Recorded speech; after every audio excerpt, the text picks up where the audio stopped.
welcome to Feed Dump, where in honor of PAX coming up this week, we are also places that you can't go. I'm heaven, because you're not dead, and unfortunately watching Feed Dump excludes you from getting into heaven, so womp womp. Joining me this week is Space. You? Space? With all that meat? And home again. Sorry kid, your bedroom is now the storage room, which we always wanted. Uplifting bunch, aren't we? New York police are on the hunt for an ill-mannered woman who was riding the F train. She was sitting there and the train was really full, but she had her bags on the seat next to her, and when somebody asked her to move her bags, she refused.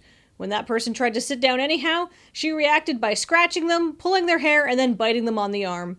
Sounds like a pretty typical ride on my F train. Heyo. No? Okay. Yeah. Alright. Yeah, that's also pretty typical, to be honest. Okay, maybe there are signs that say you shouldn't put your bags on the seat. But there isn't any signs that say you're not allowed to bite and scratch people. So if we can just make up rules whenever we want, then that's just not fair. What, is big government just coming for your teeth and fingernails now? Thanks, Obama. And thanks to Obamacare, she was able to afford to go to a hospital and get her arm checked out, and then get tested to see if she'd contracted HIV, hepatitis, rabies, or whatever else makes you bite another person for no good reason. I mean, technically, you could probably argue that biting somebody on the arm is a form of free speech. Yeah, no, I could see that. It's the kind of free speech where you express yourself using your teeth, using the medium of someone else's arm, and perhaps modulate your message in the form of their screams. Coming soon to the MoMA. This is only confirming my fear that 1 out of every 7 people is actually a giant ambulatory rat king wearing a coat. We don't know what you're talking about. Staff members at a Spokane jail foiled an escape attempt because they spotted the knotted bedsheets hanging out the jail cell window. Seriously? Come on! So was he stealing everybody else's sheets? Or did he just use his own and just tied 2 sheets together? Which is really not that impressive. I feel like people are going to notice when their sheets go missing, or if you ask for more sheets. The first question is going to be, what happened to the ones you had? Paul, you're giving this guy way too much credit.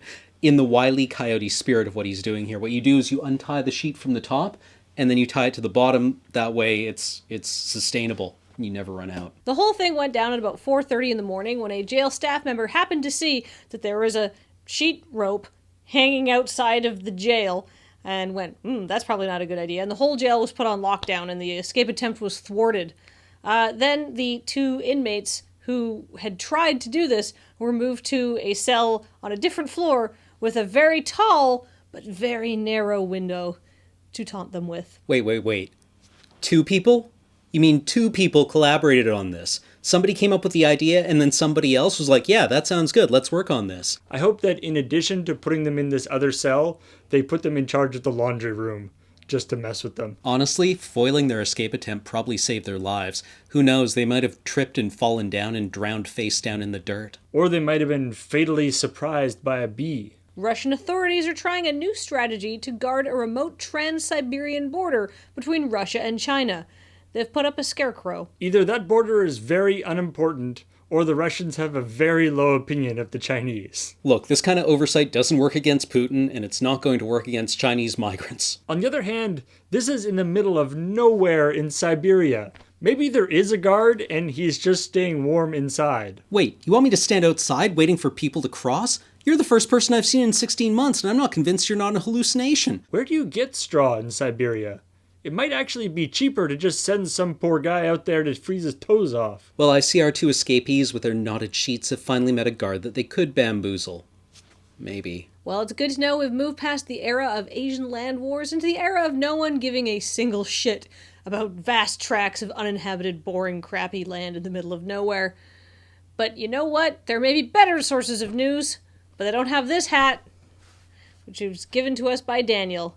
It's from an amusement park in Göteborg, which apparently is the correct way of saying Gothenburg, which is the North American pronunciation. But this hat's not just silly, it's convenient. That's right, I can go stealth, sans mohawk, for those days where I'm just not feeling that excitable. But then, at night, yeah, it's party time again. Woo! Let's go.